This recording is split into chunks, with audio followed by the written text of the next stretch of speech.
Этнос — состояние или процесс?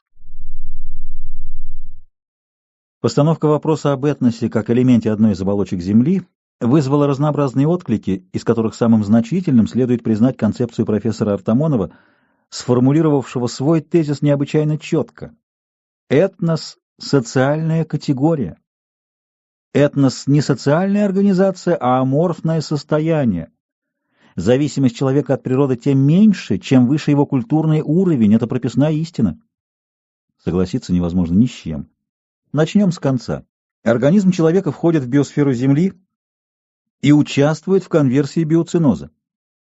Артамонов не может доказать, что профессор дышит иначе, чем бушмен, или размножается неполовым путем, или нечувствителен к воздействию на кожу серной кислоты, или он может не есть, или наоборот съедать обед на 40 человек, или что на него иначе действует земное тяготение. А ведь это все зависимость от природы, того самого организма, который действует и мыслит, применяется к изменяющейся среде и изменяет среду, приспосабливая ее к своим потребностям, объединяется в коллективы и в составе их создает государство. Мыслящая индивидуальность составляет единое целое с организмом и, значит, не выходит за пределы живой природы, которая является одной из оболочек планеты Земля. Но вместе с тем человек отличается от прочих животных тем, что изготовляет орудия, создавая качественно иную прослойку, техносферу. Произведения рук человека, социальные институты и идеологические системы выпадают из цикла природных изменений. Они могут лишь либо сохраняться, либо разрушаться. В последнем случае они возвращаются в лоно природы. Брошенный в поле меч, перержавев, превращается в окись железа. Разрушенный замок становится холмиком, одичавшая собака делается диким зверем динго, а лошадь — мустангом. Это смерть вещей, техносферы, и обратный захват природы похищенного у нее материала. История древних цивилизаций показывает, что природа, хотя и терпит урон от техники, но в конечном счете берет свое. Мы предложили решение. Глобальное развитие относится к социальной форме движения материи и проявляется в техническом прогрессе, определяющем смену способов производства, демографическом взрыве, расширении ареала вплоть до Луны, хотя на ней адаптация человека невозможна, и самое главное, в смене общественно-экономических формаций. Именно этому учит исторический материализм. А стремление к адаптации отражает биохимическую форму движения материи, сопричастность Homo sapiens к биосфере. Можно сказать, что не только этнический коллектив или социальный организм, а и каждый отдельный человек — лаборатория, в которой работают все формы движения материи — механическая, химическая, биологическая и общественная, но каждая играет свою роль. Способы корреляции всех форм движения предложены академиком Колесником и дают при изучении антропосферы Земли прекрасные результаты. Именно благодаря им отброшена прописная истина, будто зависимость человека от природы тем меньше, чем выше его культурный уровень. Это заблуждение, основанное на незнании принципов геобиоценологии и дорого стоившее человечеству. Но и оно возникло не случайно. Теперь о понятии «состояние». Оно имеет место и в природе, и в обществе. В природе состояние 4: твердое, жидкое, газообразное и плазменное. Переход молекулы костного вещества из одного состояния в другое происходит путем несколько большей затраты энергии, скрытая теплота плавления или парообразования, то есть небольшим рывком, причем процесс обратим. В живом веществе биосферы такой переход связан с гибелью организма и необратим. Это могло бы значить, что для организма есть только два состояния — жизнь и смерть. Ну а поскольку смерть есть уничтожение организма как целостности, то называть этот момент перехода состоянием нелепо. Что же касается жизни организма, то это тоже не состояние, а процесс от рождения через акматическую фазу, при которой идет размножение, до смерти.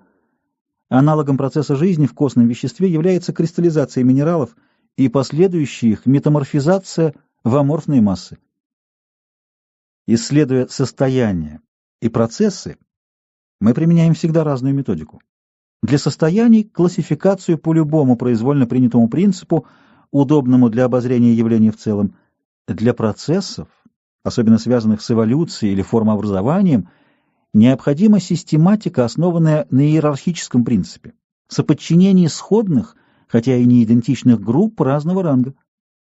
Такова систематика Линнея, усовершенствованная Дарвином. Иерархический характер системы органического мира обусловлен ходом и характером эволюционных процессов, неотделимых от жизни и обязательных для нее. Но как только жизнь замирает, возникает состояние, более или менее быстро разъедаемое воздействием среды, хотя бы последнее состояло из других мертвых состояний, также подверженных необратимой деформации. Значит, для организма, в том числе человеческого, есть только один способ попасть в состояние, стать мумией, а для этноса — археологической культурой. Иное дело техносфера и связанные с ней производственные отношения. Здесь состояние есть. Из трактора легко сделать утиль, а из утиля трактор. Надо только затратить некоторую, увы, немалую энергию. Есть состояния и в социальной жизни. Ныне они именуются гражданскими состояниями, а раньше их называли сословиями. В переносном смысле можно назвать состоянием классовую принадлежность, но надо помнить, что она продукт производственных отношений и производительных сил, то есть тоже техносферы. Это состояние крайне неустойчиво. Воин, попавший в плен, становился рабом, а сбежав, мог превратиться в феодала. Для иерархического принципа в судьбе такого человека нет ни места, ни надобности. Здесь достаточно простой фиксации. Итак, смена социальных состояний подобны, хотя и не идентичны, сменам природных состояний. Они обратимы и требуют для перехода из одного в другое вложения дополнительной энергии. Но таков ли этнос? Можно ли, сделав усилие, сменить свою этническую принадлежность? Прежде всего, этносы появляются, проходят акматическую фазу, превращаются в реликты и исчезают. Этот процесс, этногенез, направлен по ходу времени и необратим. Для перехода из одной фазы в другую, скажем, от становления к упадку, не требуется дополнительных затрат энергии, так как здесь достаточно инерции первоначального толчка. Уже это одно показывает, что этнос не состояние, тем более гражданское, а процесс. Аберрация, питающая концепцию состояния, связана с отсутствием у наблюдателя исторической перспективы. Полное затухание процесса этногенеза, без посторонних нарушений, укладывается в 1200-1500 лет, тогда как научный сотрудник посвящает плановой теме года 2, много 3. Поэтому минувшее представляется ему калейдоскопом, без системы и закономерности. И он, зафиксировав несколько изменений в ограниченном регионе и одной эпохи, видит только скопище состояний, не связанных друг с другом, а лишь совпадающих по месту и времени. Так, до появления геоморфологии люди не связывали наличие террас с эрозионной деятельностью, текущей где-то внизу рек, а горы считали вечными, чуть ли не изначальными формами рельефа. Увы, все доказательства в науке действенны лишь при определенной степени эрудированности оппонента. Даже гелиоцентрическая система Коперника-Кеплера убедила лишь тех, кто в XVII веке достаточно знал астрономию, а открытие Менделя было повторено де Фризом. Вторым аргументом против концепции состояния является размытость границ между этносами в зонах этнических контактов. Если гражданское, то есть социальное состояние меняется лишней записью в личном деле, например, пожалование дворянства, разжалование в солдаты, продажа в рабство, освобождение из неволи и тому подобное, то смешивание народов в долине Хуанхэ или в Константинополе или в Северной Америке всегда процесс мучительный, долгий и весьма вариабельный, в том смысле, что результаты метисации часто оказываются неожиданными и уж всегда неуправляемыми. На постоянно возникающий вопрос, полезна или вредна метисация этносов, придется дать уклончивый ответ, как, когда, смотря для чего и кому как. Это значит, что проблема контакта сложна, и упрощение ее обесмысливает. Но дать разумный ответ при соблюдении определенных условий можно. Первое условие – замена этнической классификации этнической систематикой. Классификация может быть проведена по любому произвольно взятому признаку, по языку, расе, религии, роду занятий, земледельцы, скотоводы, охотники, принадлежности к тому или иному государству, подданство. В любом случае это будет условное деление, не заложенное в природе вещей. Систематика же отражает именно последнюю, исследуя как предмет человечества с техникой и доместикатами, ручными животными и культурными растениями.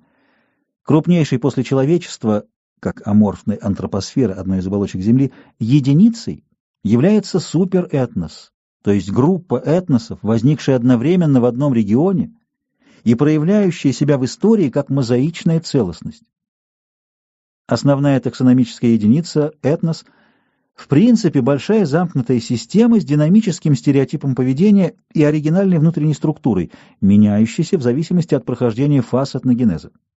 Субэтнос – элемент структуры этноса, взаимодействующий с остальными. При упрощении системы в фазе упадка число субэтносов сокращается до одного, что знаменует персистентное, пережиточное состояние этноса. Еще меньше таксономические единицы, консорции, группа людей, объединенных одной исторической судьбой, и конвиксии, группа людей, объединенных однохарактерным бытом и семейными связями, входящие либо в ядро этноса, либо в один из субэтносов. Консорции, под которыми разумеются нестойкие объединения разного рода, кружки, артели, секты, банды и тому подобное, возникают и исчезают быстро, иногда существуя несколько месяцев. Становясь конвиксиями, они живут несколько поколений, пока их либо не разъест экзогамия, либо не перетасует сукцессия, то есть резкое изменение исторического окружения. Уцелевшие вырастают в этносы. Принадлежность к тому или иному разделу таксономии определяется не идентичностью особей, чего в природе никогда не бывает, а степенью сходства в определенном аспекте на заданном уровне. Так, например, люди млекопитающие, хотя и не зайцы. Но зайцы к людям ближе, чем крокодилы. На уровне суперэтноса, для примера, возьмем XIII век. Мусульмане, араб, перс, туркмен, бербер, были между собой ближе, чем к членам западнохристианского суперэтноса, франкам, как называли всех католиков Западной Европы. С другой стороны, француз, кастилец, шотландец, швед в XIII веке были ближе между собой относительно мусульман или православных. На уровне этноса французы были между собой ближе, чем по отношению к англичанам. Это не мешало бургундцам поддерживать Генриха V и брать в плен Жанну д'Арк, хотя они и понимали, что идут против своих. Но ни в коем случае не следует сводить все многообразие видимой истории к осознанию исторического единства, которое лишь иногда является главным фактором, определяющим поведение человека. Зато наряду с прочими оно соприсутствует всегда. И это дает основание отнести его не к вариациям исторического процесса, а к природе человека как вида. Разумеется, этническая систематика отличается от социальной классификации. Лишь изредка они совпадают. Употребление той или другой зависит от аспекта исследования, то есть угла зрения, с которого рассматриваются цепи исторических событий. Последний же отвечает задаче, поставленной перед исследователем, выбирающим также степень приближения, отвечающую его целям. Поскольку сейчас нас занимают проблемы не социологические, не технологические и не психологические, отражающиеся в изящном искусстве, а тема этногенеза, то мы и разработали систематику, пригодную для ее разрешения. Возвращаясь к проблеме этнических контактов, необходимо прежде всего ставить вопрос об уровне, на котором контакт осуществляется. Сочетание двух и более консорций или конвиксий нестойко. Оно ведет или к распаду, или к образованию стойкой формы субэтноса. Там проблема смешения трактуется как неравный брак с особой не нашего круга, причем ступень социальной лестницы часто не имеет значения. Так еще в XIX веке казаки рассматривали брак с крестьянами или дворянами как неравный, хотя последние были богаче их и знатнее казаков. Как на это похоже отношение курдов к персам и армянам? Нищий пастух курд не решается представить родным жену-персиянку, если не будет известно, что у нее пышная генеалогия.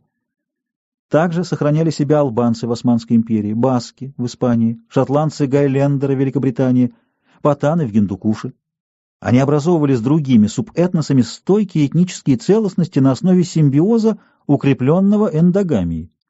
Чем сложнее и разветвленнее была такая этническая целостность, тем она была крепче и резистентнее. Иное дело сочетание двух и более этносов в едином социальном организме. Это ксении, принужденные жить вместе, мирящиеся с фактом сосуществования, но тяготящиеся друг другом.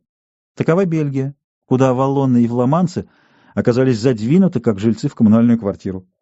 Такова Канада, где англичане, французы, франко-индейские метисы а теперь еще славяне, сосуществуют, но не сливаются и не делят функций, что свойственно симбиозам. Аналогичное положение в Скандинавии кончилось отпадением Норвегии от Швеции, что пошло на пользу той и другой. Но еще болезненнее контакт двух и более суперэтносов. Тогда часто происходит не только этническая аннигиляция, но и демографический спад, попросту сказать, вымирание от невыносимых условий существования или физическое истребление слабой стороны. Такие ситуации возникали в США: отстрел индейцев с платой за скальп, в Бразилии во время каучуковой лихорадки, в Австралии при захвате ее англичанами и в долине Желтой реки, где цивилизация древнего Китая сталкивалась с культурой кочевников Великой Евразийской степи. На этом моменте следует остановиться подробнее. С III века до нашей эры до конца III века нашей эры земледельческий Китай и Великая степь, населенная скотоводами хуннами, существовали рядом. Каждый этнос жил в своем ландшафте, но в совокупности с соседями входил в суперэтнические конструкции кочевой культуры и дальневосточной цивилизации. И та, и другая были полиэтничны. В кочевой мир входили, кроме хуннов, сяньбийцы, древние монголы, тяны, кочевые тибетцы, малые юеджи, усуни, кипчаки и другие племена. В Китае, кроме китайцев, жили аборигены, жуны, ди, мань и юе, принадлежавшие по языку к тибето-бирманской, тайской и малайской группам. Продолжительность существования этих суперэтносов, связанных общей культурой, давала повод современникам рассматривать себя как состояние. Но на самом деле это были медленно текшие процессы. Объединение китайского суперэтноса в государство и обострение классовых противоречий, ставших антагонистическими в III веке до нашей эры, унесло свыше 60% жителей. А распадение этой империи в III веке нашей эры свыше 80%. В конце III века обезлюженная и обнищавшая страна была объединена династией Цзинь. В III веке население Китая исчислялось в 7,5 миллионов человек вместо былых 50 миллионов. Потом к IV веку взросло до 16 миллионов. В степи господствовал родовой строй, и разложение его шло столь медленно, что не причиняло большого ущерба кочевникам. Зато их угнетало усыхание степи, начавшееся в I веке и к III веку дошедшее до максимума. Сокращение пастбищных угодий заставило хуннов и сяньбийцев жаться к рекам Хуанхэ и Ляохэ и входить в контакт с китайцами. Поскольку земли лежали в запустении, правительство Цзинь допустило поселение на границе 400 тысяч кочевников и около 500 тысяч тибетцев разных племен. Китайские политики III века считали, что этническая принадлежность, социальное состояние и численно ничтожное вкрапление нетрудно ассимилировать, князей обучить культуре, а племена превратить в податное сословие. Расчет был дерзкий и плохой. Родовичи терпели произвол чиновников и эксплуатацию землевладельцев, но не превращались в китайцев. Князья выучили иероглифику и классическую поэзию, но при удобном случае, наступившем в 304 году, вернулись к соплеменникам и возглавили восстание, ставившее целью оружием возвратить утраченные права. Ложная теория, примененная к действительности, вызвала катастрофу. В 316 году 40 тысяч хуннов захватили весь Северный Китай, в том числе 2 столицы, 2 императоров и все накопленные богатства. Китайцы были загнаны на берега Янцзы, в то время окраины Китая, и были вынуждены в тропических джунглях смешиваться с племенами Мань, что весьма преобразило их облик и психический склад. Там пошел особый процесс этногенеза, создавший впоследствии южнокитайский этнос. А оставшиеся на родине китайцы смешались с хуннами и тем погубили их. Уже дети победителей, хуннов и китаянок, забыли о нравах степного кочевья. Воспитанные в дворцовых павильонах, они сохранили энергию и мужество, но утеряли ощущение своего, чувство локтя и императив верности. Распри подорвали их силы, а ведь до этого их отцы умели жить в согласии. Внуки превратились в избалованных куртизанов, забавлявшихся людоедством и предательством близких. Уже не было речи о наступательных войнах, даже при обороне хунны стали терпеть поражение. Наконец, в 350 году приемный сын императора, китаец, убил своих братьев, наследников престола, и, взяв власть в свои руки, приказал перебить всех хуннов в государстве. Это было исполнено с таким рвением, что погибло много бородатых и горбоносых китайцев. Геноцид не спас узурпатора. Сяньбийцы-муюны разбили китайское войско и казнили его самого. Китайцам не помогло численное превосходство. Они тоже потеряли традиции былой военной доблести вместе с национальной культурой. Муюнов постигла судьба хуннов. Они окитаились и были побеждены степными табгачами. Те сначала консолидировали вокруг себя кочевников, смешение на уровне этнической метисации, но потом на свою беду завоевали Хэнань, где жило монолитное китайское население.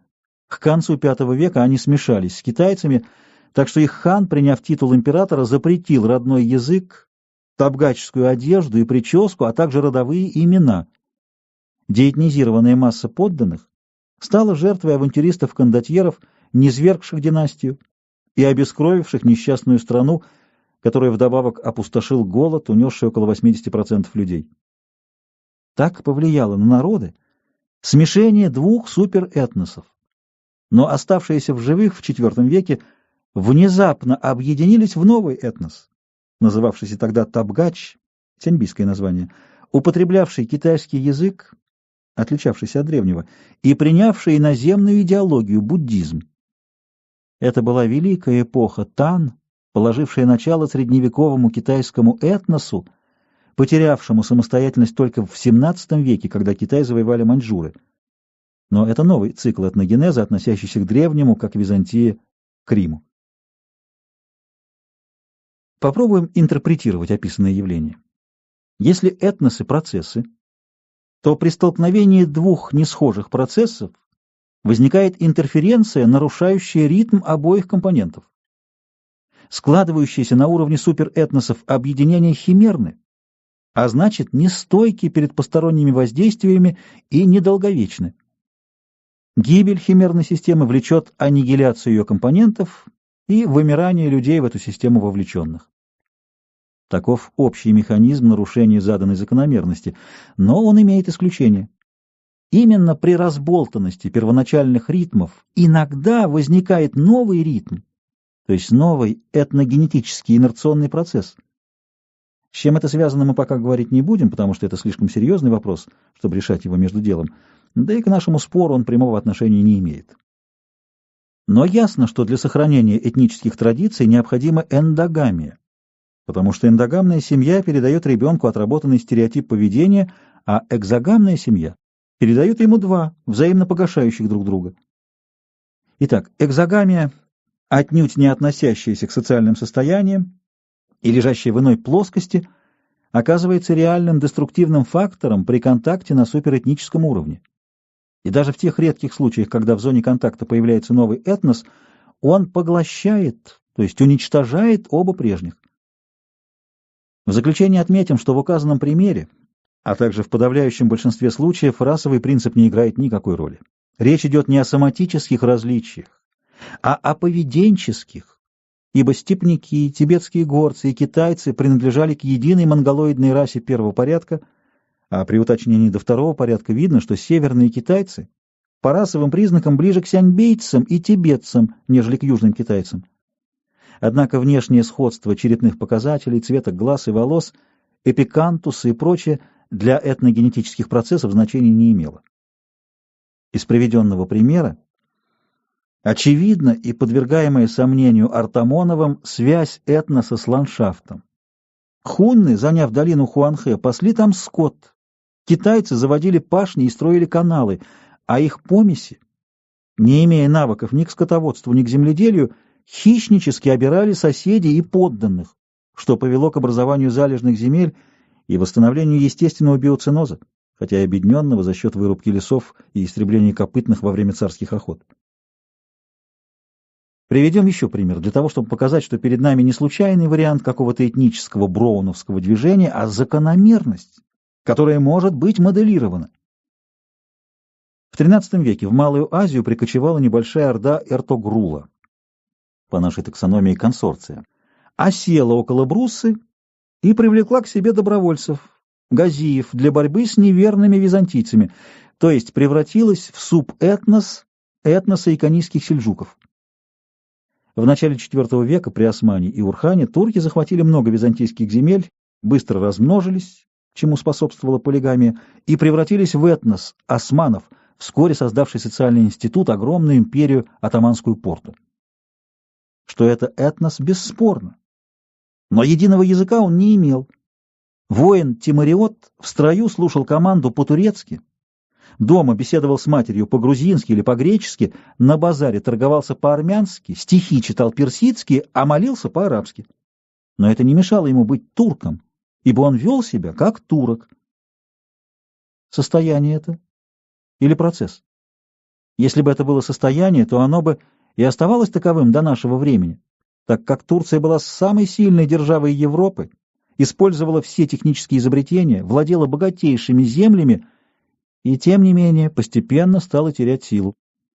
В XX веке османский этнос исчез, потому что современные турки — потомки не османов, а сельджуков, развитие которых было задержано после того, как они были завоеваны Магомедом II в XV веке. Попробуем объяснить это явление этнической истории. Турки в XVI веке придерживались тех же взглядов, что и ныне артамонов, считая, что достаточно произнести формулу исповедания ислама и подчиниться султану, чтобы стать истинным турком. Иными словами, они рассматривали этническую принадлежность как состояние, которое можно было менять произвольно. Поэтому турки охотно принимали на службу любых авантюристов, если те были специалистами в каком-либо ремесле или в военном искусстве. Последствия этого дали себя знать через 100 лет. Упадок высокой порты в XVII веке привлек внимание турецких писателей-современников. По их мнению, причиной упадка были аджем-огланы, то есть дети ренегатов. Причем искренность неофитов не подвергалась сомнению. Некоторые ренегаты были энергичными и полезными людьми, например, французский Прилюб и австриец Хайр-эд-Дин Барбаросса. Но большинство их были подонки, искавшие теплого местечка и добывавшие синекуры через гаремы визирей, наполненные польками, хорватками, итальянками, гречанками, армянками и тому подобное. Эти проходимцы, не имея ни чести, ни совести, разжижали османский этнос, и настоящие османы были уже в XVIII веке сведены на положение этноса, угнетенного в своей собственной стране. Прилив инородцев калечил стереотип поведения, что сказалось на продажности визирей, подкупности судей, падении боеспособности войска и развале экономики. К началу XIX века Турция стала больным человеком. По поводу столь странного превращения сильного народа в слабый, Смирнов в своей диссертации пишет: «Неужели же кто-нибудь хоть в шутку станет утверждать, что господа Чайковский, Лангевич и тому подобные личности из славян, греков, мадьяр, итальянцев и другие приняли ислам по убеждению? Без сомнений, никто. А между тем на долю подобных-то перевертней и выпал жребий воспользоваться плодами доблестных подвигов османского племени. Не имея никакой религии, они чужды были всяких нравственных убеждений, не чувствуя никаких симпатий к народу, над которым они властвовали. Они жили одной животной жизнью, гаремные интриги заменяли им настоящую, интересующую всякого истинного гражданина политику. Семейные связи не вызывались у них изуродованным состоянием организма или восполнялись гнусным пороком. Понятие о благе не шло у них дальше благополучия собственного кармана.